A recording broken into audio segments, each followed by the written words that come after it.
प्रेम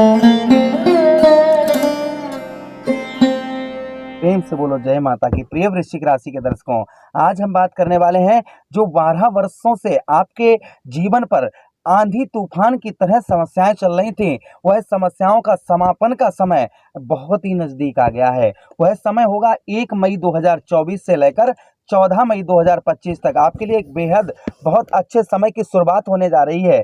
वह कौन से अच्छे समय की शुरुआत है, इस बात की हम विशेष चर्चा इस प्रोग्राम में करेंगे। नमस्कार, मैं ज्योतिष आचार्य शिवराज शास्त्री आप लोगों का हार्दिक स्वागत कर रहा हूं।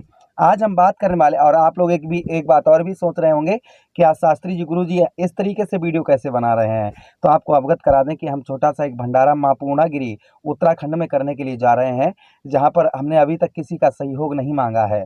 हमने खुद ही अपने ऊपर डिपेंड होकर जो भी हम जितना भी कर पाएंगे, जो भी माता रानी के चरणों में भेंट कर पाएंगे वह भेंट करेंगे। छोटा मोटा भंडारा वहाँ पर जो भी जैसा भी कर पाएंगे। अगर इस भंडारे में आप सम्मिलित होना चाहते हैं, कहते हैं कि माँ की ज्योति से नूर मिलता है, सभी के दिलों को सुकून मिलता है, जो भी जाता है मैया के दरबार में उसे कुछ ना कुछ जरूर मिलता है।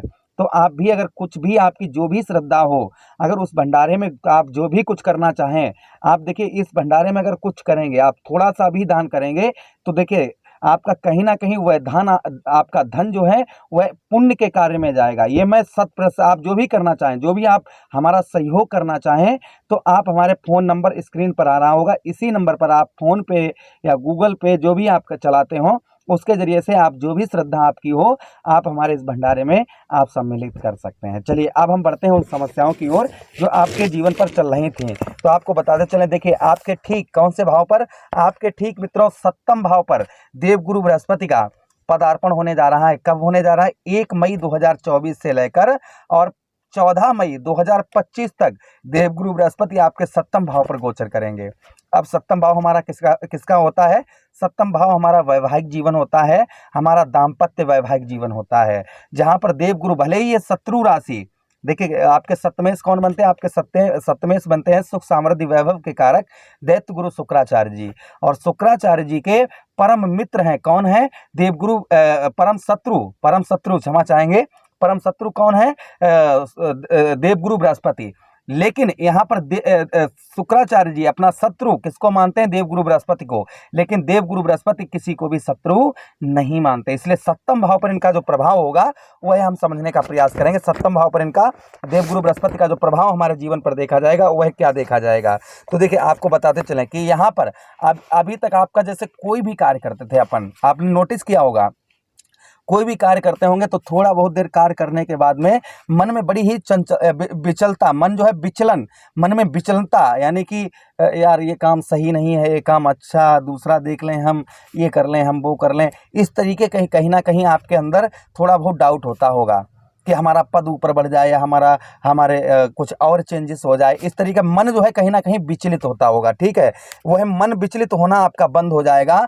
नौकरी में आपको यहाँ पर तरक्की होने वाली है। आपका साहस, आपका कॉम्पिटेंस जो लेवल है, यह लेवल बढ़ने वाला है, कॉम्पिटेंस लेवल आपका यहाँ पर बढ़ने वाला है। अच्छा, उसी के साथ ही साथ आगे हम बात करते हैं वृश्चिक राशि के जातकों के लिए कि यहाँ पर जो लोग बहुत दिनों से ये कह रहे थे कि हमारी शादी नहीं हो पा रही है, रिश्ते दरवाजे तक आकर रुकते नहीं हैं, चले जाते हैं, हमारी शादी में बहुत ज़्यादा अड़चनें आती हैं, हमारी शादी हो नहीं पाएगी, जो लोग ये छोड़ चुके थे और जिन लोगों की शादी में बहुत ज़्यादा विलंबता हो रही थी, बहुत ज़्यादा विलंबता हो रही थी, उनकी शादी में विलंबता कि बिल्कुल कतई ना के बराबर समझिए। यानी कि ये समय जो होगा आपके घर बसने वाला समय होगा, क्योंकि विवाह के कारक किसको माना गया है?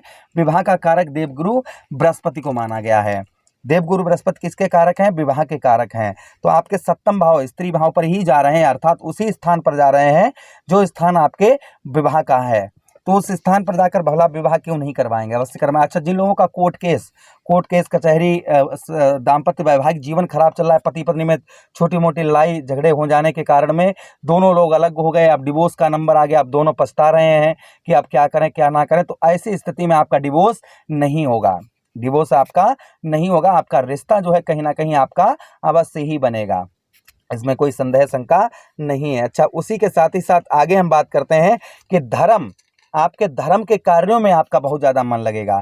जैसे अभी हमने कहा ना भंडारे के लिए, तो कहीं न कहीं आपके मन में ये ज़रूर होगा कि कुछ ना कुछ शास्त्री जी को जो भी हो, हम ज़रूर ही सम्मिलित होंगे। आपका मन कहीं न कहीं इस तरीके का अवश्य किया होगा। तो वह समय नज़दीक है आपका, जहाँ पर आप धर्म के रास्ते चलेंगे और धर्म के रास्ते जो चलता है, उससे कुछ ना कुछ अवश्य ही उसके साथ में अच्छा अवश्य ही होता है। अच्छा, उसी के साथ ही साथ बात करेंगे हम देवगुरु बृहस्पति की दृष्टियों की। तो देवगुरु बृहस्पति की कितनी दृष्टियाँ हैं देवगुरु बृहस्पति के पास में मित्रों? 3 दृष्टियाँ हैं, पंचम दृष्टि, सप्तम दृष्टि और नवम दृष्टि, जो आपके अलग-अलग स्थान पर देवगुरु बृहस्पति डालेंगे। तो देखिए, पहली दृष्टि आपके कहाँ पर पड़ेगी? आपके लाभ स्थान पर, अर्थात एकादश भाव पर, 11th हाउस पर। अब 11th हाउस पर प्रभाव क्या होगा इसका, ये ध्यान से सुनिएगा। 11th हाउस पर देवगुरु बृहस्पति का जो प्रभाव होगा, यहाँ पर 11th हाउस पर देखिए, धन का कारक भी देवगुरु बृहस्पति को माना गया है, तो यहाँ पर भी आपको पराक्रमी यहाँ पर भी बनाएंगे।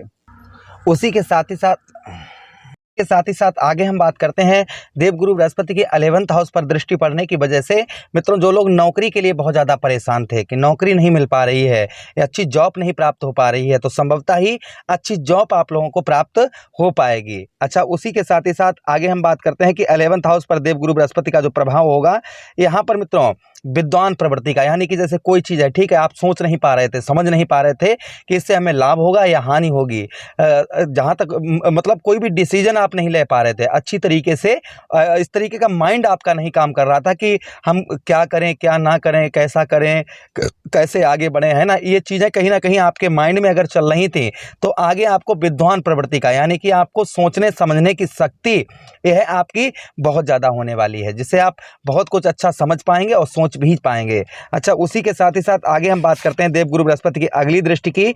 तो अगली दृष्टि आपके कहां पर पड़ेगी? आपके लगन भाव पर।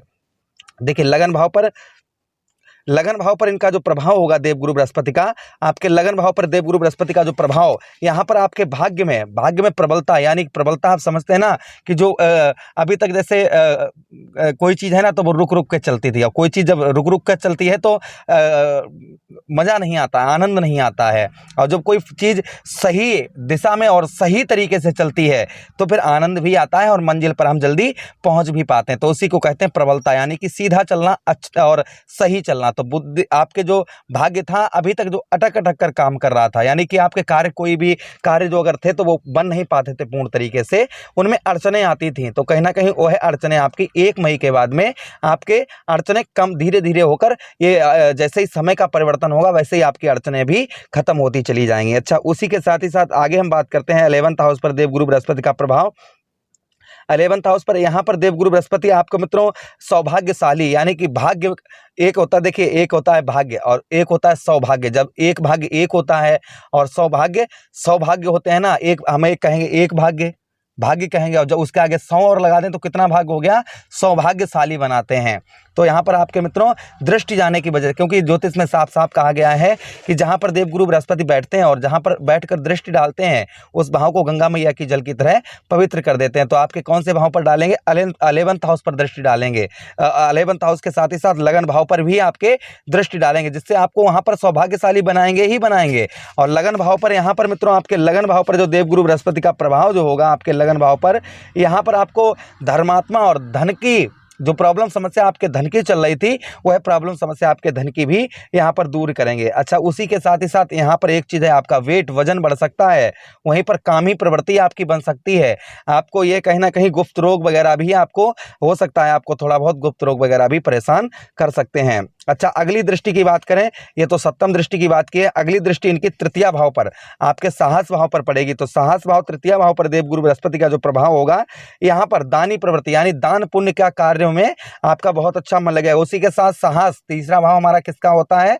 हमारे साहस का भाव होता है, तो हमारे साहस में वृद्धि लेकर आएंगे। अच्छा, उसी के साथ ही साथ में यहाँ पर जो मित्रों आपको बताते चलें कि यहाँ पर भी कामुक प्रवृत्ति, थोड़ी सी कामुक प्रवृत्ति आप समझते हैं ना, कामुक प्रवृत्ति आपकी बनाएंगे। तो कहने का मतलब है कि समय आपके पास में भाग्य का भी अच्छा, आपके भाग्य में भी वृद्धि करेंगे। लाभ नहीं हो पा रहा था, वह लाभ आपका पूर्ण होगा, और उसी के साथ ही साथ जो बहुत दिनों से सोच रहे थे आप करने के लिए, वह कार्य आप कर पाएंगे आगे। अच्छा, उपाय आप सुन लीजिएगा। अगर आप उपाय करना चाहें तो देखिए, साक्षात भगवान श्री हरि ही देवगुरु बृहस्पति हैं। तो भगवान श्री हरि की सच्चे दिल से आप भगवान कृष्ण की सच्चे मन से एक अच्छा सा गुरु बनाकर आप भगवान कृष्ण की आराधना करें, या फिर केले के जड़ पर प्रतिदिन आप हल्दी डालकर जल चढ़ाते रहें, जिससे देवगुरु बृहस्पति का उत्तम अच्छा प्रभाव मिलता है। मुझे आदेश दें, अगर आप हमें यहाँ भंडारे में कुछ डोनेट करना चाहें तो आप कर सकते हैं। आदेश दें, किसी अन्य प्रोग्राम में पुनः भेंट करते हैं। तब तक आप लोग अपना ख्याल रखिए। प्रेम से बोलिए कृष्ण कन्हैया लाल की जय।